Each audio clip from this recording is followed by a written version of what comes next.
मैं इस वक्त बात कर रहा हूँ कराची से और मैं पाकिस्तान में मौजूद हूँ। इस वक्त इकोनॉमिकल क्राइसिस चल रहे हैं जिसकी वजह से बर्ड्स के रेट थोड़े से नीचे आए हुए हैं। लेकिन एक अजीब सी बात है, कॉकटेल की प्राइस इतनी स्टेबल कैसे है? यानी जाल वाला जो है उसके रेट बाकी बर्ड्स के तो नीचे आ गए हैं, मगर कॉकटेल के वहीं पर ही हैं जहाँ पहले थे। मतलब अगर आप देखें कि कॉकटेल के जो इमेच्योर पीसेज हैं जिनको पट्टे कहा जाता है, वो जो है वो समझ लें कि 3,000 2500 रुपये ये रेट चल रहा है और बड़ों का 4,000 रुपये चल रहा है। यानी इतने इकोनॉमिकल क्राइसिस आने के बाद भी कॉकटेल 4,000 4500 5,000 5,500, इतना अच्छा रेट कैसे है कॉकटेल का? मैं आपको बताता हूँ पूरी तरीके से।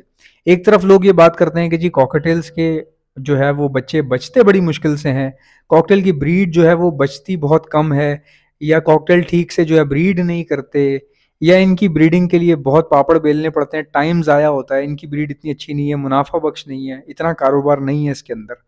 ये बातें और जाल वाले का इतना स्टेबल रेट होना, कॉकटेल का इतनी आसानी से बिक जाना, यानी इस वक्त किसी के पास क्रीम कॉकटेल पड़ा है तो वो किसी भी वक्त कैश करवा सकता है। Even it is more better than the cash. यानी कि जो कैश आप रखेंगे अपने पास, मिसाल के तौर पे मेरी जेब में 500 रुपये का नोट पड़ा है, जैसे जैसे दिन गुजर रहे हैं वो 500 रुपये की वैल्यू कम हो रही है। यानी वो 500 रुपये 500 रुपये के बराबर नहीं है। क्यों? क्योंकि चीज़ें महंगी हो रही हैं। आज के दौर में अगर आप इन्वेस्ट करना चाहो तो महीने का राशन एक साथ खरीद लो, क्योंकि राशन तो महंगा होता जाता है ना, पैसे तो उतने ही रह जाएंगे। यानी अब आज के दौर में कैश की वैल्यू ही नहीं है, बल्कि कैश को एक खतरा समझा जा रहा है। अगर किसी के पास बैंक में 10 लाख 20 लाख 25 लाख या 30 लाख रुपए पड़े हुए हैं तो उसके लिए वो एक खतरा है। क्यों? क्योंकि जिस 30 लाख के आसरे पे आप बैठे हुए हो, जैसे जैसे दिन गुजरते जा रहे हैं वो पैसा तुम्हारा किसी काम का नहीं रहेगा। अब आप देख रहे हैं ना, आटा कितने का आ रहा है? 1,500 रुपए का आटा आ रहा है। मतलब आटा भी इंपोर्ट हो रहा है। पाकिस्तान जो कि आटा पैदा करता था, जरा मुबादला करता था, बाहर भेजता था, एक्सपोर्ट करता था, आज कैसे दिन आ गए। यानी कि जो हमारी इकोनॉमी का सबसे बड़ा राज था, यानी कि हम गंदम जो है वो एक्सपोर्ट करते थे, आज हमें इंपोर्ट करनी पड़ रही है। ऐसा क्यों हो रहा है? यही बात मैं आपको समझाना चाह रहा हूँ। कॉकटेल के साथ भी सेम सीन है।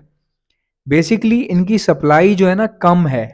यानी अभी इस वक्त पाकिस्तान में बहुत सारे लोगों को कॉकटेल्स चाहिए अच्छी क्वालिटी के, लेकिन उनको मिल नहीं रहे।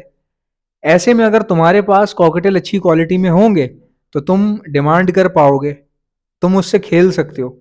ये बिल्कुल वैसे ही है जैसे, देखो इट्स अ हॉबी बिजनेस ना। मतलब ये हॉबी बिजनेस है। जैसे लोग पेंटिंग नहीं खरीद लेते। मेरा एक दोस्त था, उसने एक पेंटिंग खरीदी 3.5 लाख रुपए की। और जब मैंने वो पेंटिंग देखी उसके घर जाके, मैंने कहा भूतनी के, तूने ये 3.5 लाख में खरीदी है, तू मुझसे बनवा लेता। पेंटिंग 3.5 लाख की कैसे खरीद ली तूने? उसने बोला कि मुझे ये पसंद आ गई थी और एग्जीबिशन था वहां पे, जो चीज मुझे पसंद आ गई वो मैंने लेनी थी तो मैंने ले ली। अब आप देखें कि हॉबी बिजनेस का कोई सर पैर नहीं होता। यानी ये वो बिजनेस हैं जिनको मशगला कहा जाता है। किसी को कोई चीज पसंद आ गई और वो आपके पास है तो आप उसकी कीमत अपने हिसाब से लगा सकते हैं। तो इसी तरह परिंदों में भी यही हिसाब किताब है। जैसे पेंटिंग 1 करोड़ की बिक जाती है, हालांकि उस पेंटिंग में कुछ नहीं होता, कख नहीं होता उसमें। मतलब उस पेंटिंग से कोई क्या कर लेगा? एक पेंटिंग है, एक पेंटिंग ही तो है, उसकी क्या गारंटी होगी? कौन सा बैंक उसकी गारंटी लेगा कि उसकी कीमत इतनी रहेगी मेरे खरीदने के बाद भी?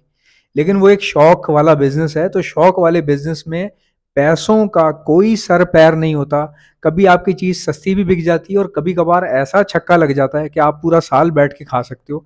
सेम एज कैटल के बिजनेस में होता है। जानवरों का जो बिजनेस होता है, बकरा ईद पे जो गाय जो जानवर जो ज़िबा किए जाते हैं, उनका बिजनेस भी बड़ा ही आला सतह का होता है। यानी कि एक जानवर का बच्चा आपने 80,000 1 लाख का लिया, उस पर मेहनत की, वही ईद के दिनों में आपका 15 लाख का एक जानवर बिक गया। कितनी बड़ी बात है। ये तो मैं एक जानवर की बात कर रहा हूँ। कोई आदमी अगर 20 30 जानवर लेके पाल रहा है, क्योंकि 80,000 का एक जानवर खरीदना हो और 20 30 खरीदने हो आपने 80,000 के हिसाब से, तो it's not a big deal. But वही एक एक जानवर अगर 15 15 10 10 लाख का भी बिक जाए तो ये बहुत बड़ी बात होती है। हर काम में मेहनत भी होती है, रिस्क भी होता है। आपका घर से बाहर निकलना भी तो रिस्क ही है ना। जब आप रोड क्रॉस करते हो आपको क्या क्या पता होगा कि आप बचोगे कि नहीं बचोगे। तो लोग डरते हैं कारोबार करते हुए, उनको लगता है कि यार कहीं ये सब कुछ खराब ना हो जाए। तो भाई आपकी जिंदगी का ही नहीं पता आपको।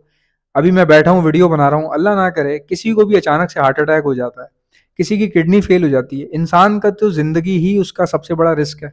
तो आप कभी भी कारोबार से डरें मत। ठीक है, मैं परिंदों की तो बात ही नहीं कर रहा ना। आप कोई और काम कर लो, आप कपड़े बेचो। अब जैसे लेडीज के कपड़े होते हैं, इसमें बहुत कारोबार है। टाइम लगता है नाम बनाने में, किसी को पता कैसे चलेगा कि तुम वो काम कर रहे हो? टाइम लगता है, लेकिन टाइम लगने के साथ साथ आहिस्ता आहिस्ता चीजें सही हो जाती हैं। अब कॉकटेल में भी यही है, क्योंकि उसकी सप्लाई कम है, हर बंदा घुस नहीं रहा कॉकटेल के अंदर, और जिनके पास हैं उनके पास ब्रीड कम आ रही है। तो ऐसे में डिमांड बढ़ जाती है ना, जब एक चीज मार्केट में नजर ही नहीं आ रही तो जो ढूंढ रहा है उसको भी नहीं मिल रही। इसी तरह गोल्डन फिंचेस का भी यही सीन है भाई, कि वो जो है सीजन उनका एक तरीका होता है ब्रीड करवाने का, और वो अपनी मर्जी से ब्रीड करती हैं। कई बार ऐसा होता है आप गोल्डन फिंचे खरीद लेते हैं, उसके बाद वो साल साल पड़ी रहती हैं, अचानक से 2 साल बाद ब्रीड शुरू कर देती हैं, और ऐसी ब्रीड करती हैं कि फिर वो रुकने का नाम नहीं लेती। कॉकटेल में भी ऐसा ही है, बच्चे मर रहे हैं मर रहे हैं मर रहे हैं, 1-2 साल उसने मारता रहा, उसके बाद तीसरे साल उसने बचाना शुरू कर दिया, और ऐसे बचाए कि अगले 15 साल तक बचाता रहा वो। मेरे पास ऐसे पेयर हैं जो पिछले 10 साल से ब्रीड कर रहे हैं मेरे पास, मैंने बहुत कुछ खरीदा उनसे, मोबाइल फोन्स चेंज किए, 65-65 हज़ार के फ़ोन मैंने खरीदे हैं इतनी कम एज में। क्यों? क्योंकि मैं कॉकटेल से ब्रीड करवाता था, बेच के मैं उनसे अपने शौक पूरे करता था। आप किसी पर बोझ बने, अपने वालदैन को तंग करें, मुझे ये चीज़ चाहिए वो चीज़ चाहिए, उससे बहुत बेहतर होता है कि अपनी पढ़ाई जारी रखो, साथ साथ कोई ना कोई दूसरा तीसरा काम छेड़ डालो, बेच डालो, ब्रीड करवा डालो, जो तुम्हें अच्छा लगता है वो कर डालो। इस बात को समझाने का मकसद सिर्फ ये था कि जो चीज़ बड़ी मुश्किल से पैदा हो रही हो ना, उसकी वैल्यू ज़्यादा होती है। समझे मेरी बात को? सो गाइज, आप में से किसी को भी बर्ड्स के लिए ब्रीडिंग मल्टीवाइटामिन्स चाहिए हो, या आपको calcium plus vitamin D liquid चाहिए हो, आप मुझसे ऑर्डर पर मंगवा सकते हैं। ऑल ओवर दी पाकिस्तान में सप्लाई करता हूँ। मंगवाने का तरीका क्या है, ऑर्डर कैसे करना है, ये मैं आपको समझाता हूँ। पहले ये तो सुन लो मेरे पास है क्या क्या, ताकि तुम एक ही बार डिलीवरी पे करो और सारी चीज़ें एक साथ मंगवा सको अगर तुम्हें पसंद आती हैं।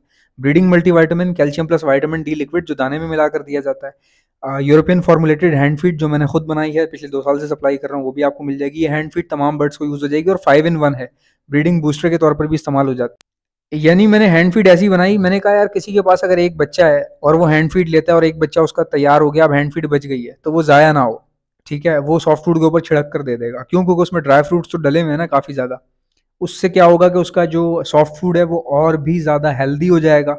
बर्ड ब्रीड पर आ जाते हैं, हीट पर आ जाते हैं ड्राई फ्रूट्स खा के, या कुछ ऐसे बीन्स होते हैं जिनसे बर्ड जो है वो हीट पर आ जाता है, ब्रीड के लिए जो है ना उत्तेजित हो जाता है। और इसी के साथ साथ हैंड फीड करवाने के लिए जो इंजेक्शंस इस्तेमाल होते हैं वो भी आपको हमारे पास से मिल जाएंगे। उन इंजेक्शंस के आगे लगने वाली स्टेनलेस स्टील की इंपोर्टेड नोजल भी आपको हमारे पास से मिल जाएगी। और साथ ही साथ हमारे पास एंटी लाइसिस स्प्रे भी मिलता है, जिसको परिंदों के ऊपर मारा जाता है ताकि उनकी लाइसिस, बॉडी के अंदर पैदा होने वाली जुएं ख़त्म हो जाएं और परिंदे को भी कोई नुकसान ना पहुंचे। ये भी आपको हमारे पास से मिल जाएगा।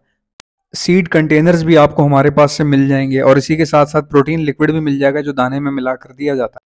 और दाना भी सप्लाई करते हैं हम। दाना हमारा ऐसी क्वालिटी का होता है कि उसमें आप बाजरा अलग से लेके बाहर से मंगवा मिला सकते हैं उसके अंदर। यानी हमारा दाना ऐसा होता है कि आप हमसे दाना लेंगे, उसमें बाजरे की क्वांटिटी नहीं होती, बिल्कुल भी नहीं होती। अगर कोई रखवाता है तो बहुत ही मामूली सी डाल देते हैं। कई लोग मुझसे दाना लेते हैं और बाजरा बाहर से अलग से मिलाते हैं उसके अंदर। तो मतलब आप देखें इतनी क्वालिटी है, वो भी आप हमसे मंगवा सकते हैं। ऑर्डर करने का तरीका क्या है, जो भी चीज़ चाहिए उसका नाम लिखो, सामने व्हाट्सएप नंबर देख रहे हो ये मेरा है, इस पे सेंड कर दो। इंशाल्लाह मिलते हैं नेक्स्ट वीडियो में, तब तक के लिए इजाज़त दीजिए। अल्लाह हाफ़िज़।